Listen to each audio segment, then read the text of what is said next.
ಆಲೂರು ಪಟ್ಟಣದ ಸೆಸ್ಕಾಂ ಉಪವಿಭಾಗದಲ್ಲಿ 75% ಮಹಿಳಾ ಸಿಬ್ಬಂದಿಗಳೇ ಇದ್ದು 10 ಹಲವು ವರ್ಷಗಳಿಂದ ಇಲ್ಲಿಯ ಸಿಬ್ಬಂದಿಗಳಿಗಾಗಲಿ ಗುತ್ತಿಗೆದಾರರಿಗಾಗಲಿ ಕಚೇರಿಗೆ ಬರುವ ಯಾವುದೇ ಸಾರ್ವಜನಿಕರಿಗಾಗಲಿ ಶೌಚಾಲಯವೇ ಇಲ್ಲದಂತಾಗಿದೆ।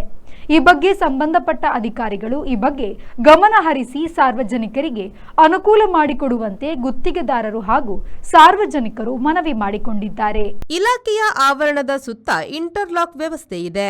ಸಿಬ್ಬಂದಿಗಳ ವಾಹನಗಳ ನಿಲುಗಡೆಗೆ ಉತ್ತಮ ಶೆಡ್ ಇದೆ, ಆದರೆ ಅಗತ್ಯವಾಗಿ ಬೇಕಾಗಿರುವ ಶೌಚಾಲಯವೇ ಇಲ್ಲದಂತಾಗಿದೆ।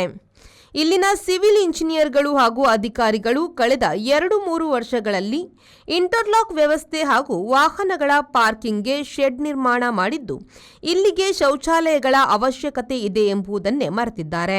ಪುರುಷರಿಗೆ ಮಹಿಳೆಯರಿಗೆ ಪ್ರತ್ಯೇಕ ಶೌಚಾಲಯ ಹೋಗಲಿ ಕೇವಲ ಒಂದೇ ಒಂದು ಶೌಚಾಲಯ ಕೂಡ ಇಲ್ಲಿಲ್ಲ।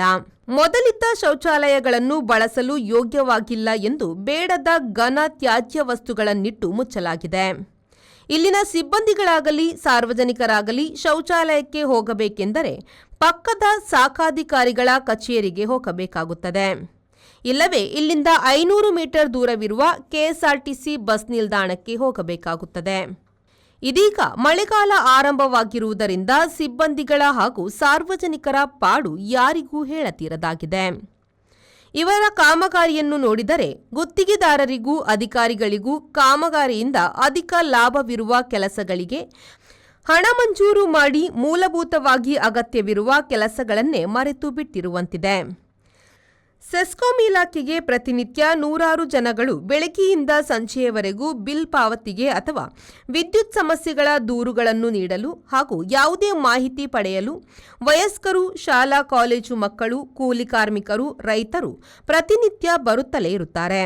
ಆದರೆ ಬಂದವರಿಗೆ ಇಲ್ಲಿ ಶೌಚಾಲಯವೇ ಇಲ್ಲ ಹಾಗೂ ಇಲಾಖೆಯಲ್ಲಿ ವಿಕಲಾಂಗಚೇತನರಿದ್ದು ಹಾಗೂ ಬರುವಂತಹ ವಿಕಲಾಂಗಚೇತನ ಸಾರ್ವಜನಿಕರಿಗೆ ಯಾವುದೇ ವೀಲ್ ಚೇರ್ನ ವ್ಯವಸ್ಥೆ ಕೂಡ ಇಲ್ಲ। ಸಂಬಂಧಪಟ್ಟ ಅಧಿಕಾರಿಗಳು ಈ ಬಗ್ಗೆ ಗಮನ ಹರಿಸಿ ಸಾರ್ವಜನಿಕರಿಗೆ ಅನುಕೂಲ ಮಾಡಿಕೊಡುವಂತೆ ಗುತ್ತಿಗೆದಾರರು ಹಾಗೂ ಸಾರ್ವಜನಿಕರು ಮನವಿ ಮಾಡಿಕೊಂಡಿದ್ದಾರೆ। Yogish, V4 news, Hassan.